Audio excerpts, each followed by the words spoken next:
हा उपवासाचा पराठा इतका मऊ आणि चविष्ट होतो की एकदा खाल्ल्यावर पुन्हा पुन्हा बनवाल। उपवासात रोज साबुदाणा खाऊन कंटाळतो आणि उपवासाच्या दिवशी काय बनवायचं हा प्रश्न असेल तर आजचा हा उपवासाचा पराठा नक्की करून बघा। चला तर मग करूया उपवासाचा पराठा। शिंगाडा पीठ आणि वरई पीठ दोन्ही पीठ मिक्स करून आज आपण उपवासाचा पराठा बनवणार आहोत। तर त्यासाठी 2 बटाटे बॉईल करून बटाट्याची साल काढून घेतली आहे।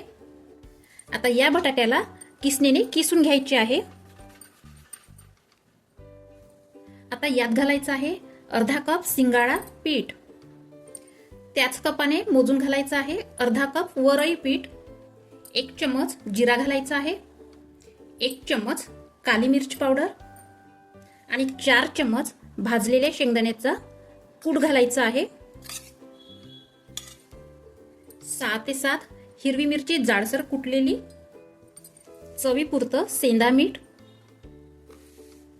आणि थोडीशी कोथिंबीर तुमच्याकडे उपवासाला चालत असेल तरच घाला।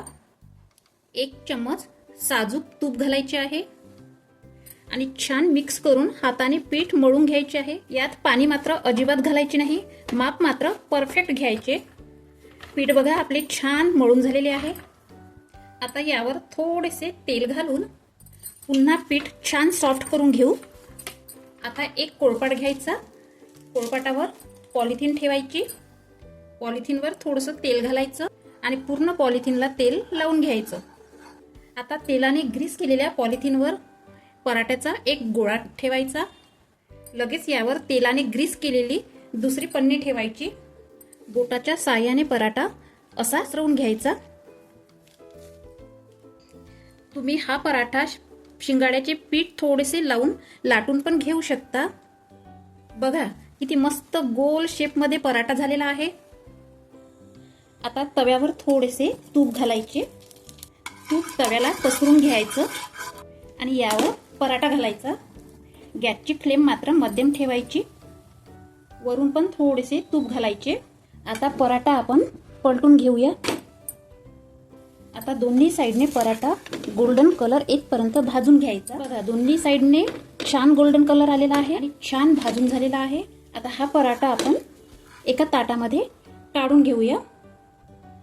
याच पद्धतीने बाकीचे पराठे करून घेऊया।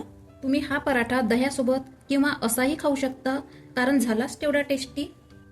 पराठा मी तुम्हाला तोडून दाखवते।